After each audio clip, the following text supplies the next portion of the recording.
நீதிமன்றங்களுக்கு நன்றி, எனது வழக்கறிஞர்களுக்கு நன்றி. தமிழக வரலாற்றிலேயே இதுவரை இல்லாத அளவுக்கு 2 முறை குண்டர் சட்டத்தில் என்னை பவள விழா கொண்டாடும் ஒரு கட்சி அடைத்திருக்கிறது என்பது உள்ளபடியே வெட்கக்கேடு. நான் நடத்தி வந்த சவுக்கு மீடியா 8 மாத காலத்துக்குள் திராவிட மாடல் அரசின் உண்மை முகத்தை தோலுரித்து காட்டியதன் காரணமாகவே என் மீது பொய்யாக கஞ்சா வழக்கு போடப்பட்டது. அவதூறாக காவல்துறையினரை பற்றி பேசியதாக 17 வழக்குகள் பதிவு செய்யப்பட்டன. தமிழகம் முழுக்க நான் போலீஸ் வாகனத்தில் அலைக்கழிக்கப்பட்டேன். கோவை சிறையிலேயே எனது வலது கரம் உடைத்து 3 இடங்களில் எலும்பு முறிவு ஏற்பட்டது. ஒவ்வொரு முறை காவல்துறை என்னை கஸ்டடி எடுக்கும்போதும் வெளியே வந்த பிறகு திராவிட முன்னேற்ற கழக அரசை எதிர்த்து எதுவும் பேசக்கூடாது, திமுக அரசுக்கு ஆதரவாக பேச வேண்டும் என்பதை நிபந்தனையாக கூறினார்கள்.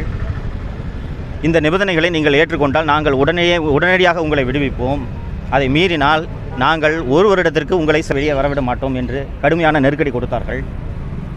நான் உண்மைகளை பேசுவதற்கு என்றுமே அஞ்சப்போவதில்லை என்று நான் அத்தனை பேரிடமும் பதில் கூறியதன் காரணமாகத்தான் விடியற் காலை 3 மணிக்கு என்னை சென்னை புழல் சிறையிலிருந்து அவசரமாக எடுத்து வந்து மதுரை சிறையில் அடைத்து என்னை 2வது முறையாக குண்டர் சட்டத்தில் கைது செய்தார்கள்.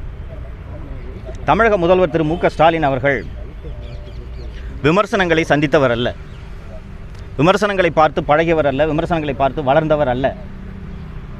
தந்தையின் நிழலில் வளர்ந்த ஒரு போன்சாய் செடிதான் திரு ஸ்டாலின் அவர்கள். பணியில் இருக்கும் அரசு ஊழியர் இறந்தால் கருணை அடிப்படையில் வேலை தருவது போலத்தான் திமுகவின் தலைவராகி இருக்கிறார் திராவிட முன்னேற்ற கழகத்தின் தலைவர் திரு மு க ஸ்டாலின் அவர்கள். அதுபோலத்தான் தமிழகத்தின் முதல்வராகவும் இவர் ஆகியிருக்கிறார். உண்மைகளை சவுக்கு மீடியா ஏறக்குறைய 8 மாத காலமாக தொடர்ந்து எடுத்து கூறியதன் காரணமாகத்தான் சவுக்கு மீடியாவின் வங்கி கணக்குகள் முடக்கப்பட்டுள்ளன, சவுக்கு மீடியா ஆஃபீஸ் சீல் வைக்கப்பட்டுள்ளது, எனது வீடு சீல் வைக்கப்பட்டுள்ளது, எனது தாயாரின் பென்ஷன் கணக்கு உட்பட 6-7 கணக்குகள் முடக்கப்பட்டுள்ளன. நாட்டில் இன்று நடக்கும் உண்மைகள் எந்த வகையிலும் வெளியே வந்துவிடக்கூடாது என்பதில் தமிழக முதல்வர் மற்றும் அவரது மகன் திரு உதயநிதி ஆகியோர் மிக கவனமாக இருக்கின்றனர். சமீபத்தில் கள்ளக்குறிச்சியில் 66 பேர் கள்ளச்சாராயம் குடித்து இறந்தது உங்களுக்கு அத்தனை பேருக்கும் நினைவிருக்கும். அந்த வழக்கு விசாரணையை சிபிஐ விசாரணைக்கு மாற்ற வேண்டும் என்று பல்வேறு வழக்குகள் தொடரப்பட்டு அந்த வழக்கு நீதிமன்ற விசாரணையில் இருந்து வருவதும் உங்களுக்கு தெரியும். கடந்த டிசம்பர் 2023 தமிழக டிஜிபி திரு சங்கர் ஜிவார் அவர்கள் தமிழகத்தில் சட்டவிரோதமாக மெத்தனால் சர்வசாதாரணமாக கடத்தப்படுகிறது, உடனடியாக இது தடுக்கப்பட வேண்டும், அப்படி தடுக்கவில்லை என்றால் மரக்காணத்தில் ஏற்பட்டது போன்ற கள்ளச்சாராய சாவுகள் ஏற்படுவதை தடுக்க முடியாது என்று டிசம்பர் 2003 தமிழக டிஜிபி சங்கர் ஜிவால் அவர்கள் உள்துறை செயலாளருக்கு கடிதம் எழுதியிருக்கிறார். இந்த கடிதத்தின் மீது தமிழக முதல்வர் உள்துறைக்கு பொறுப்பாக தமிழக முதல்வர் அவர்கள் நடவடிக்கை எடுத்திருந்தார் என்றால் 66 உயிர்கள் பலியாக இருக்காது.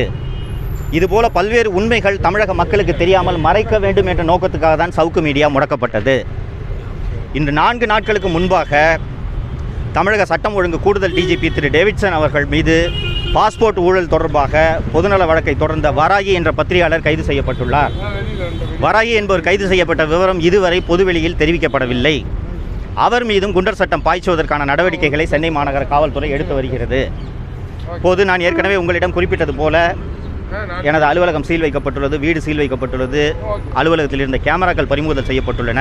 சவுக்கு மீடியாவில் பணியாற்றி கொண்டிருந்த 5க்கும் மேற்பட்ட பணியாளர்கள் மீது வழக்குகள் பதிவு செய்யப்பட்டுள்ளது. சவுக்கு மீடியாவில் நீங்கள் தொடர்ந்து பணி செய்தால் உங்கள் மீதும் கஞ்சா வழக்கு பாய்ச்சப்படும் என்று காவல்துறை அவர்களை மிரட்டியிருக்கிறது. இது ஒரு தனிநபருக்கு நடந்த கொடுமையாக நீங்கள் பார்க்கக்கூடாது, இது ஊடக சுதந்திரத்துக்கு ஏற்பட்டுள்ள கொடுமையாகத்தான் நீங்கள் இதை பார்க்க வேண்டும். நான் 5 மாதம் கழித்து நான் சிறையிலிருந்து வெளியே வந்திருக்கிறேன்.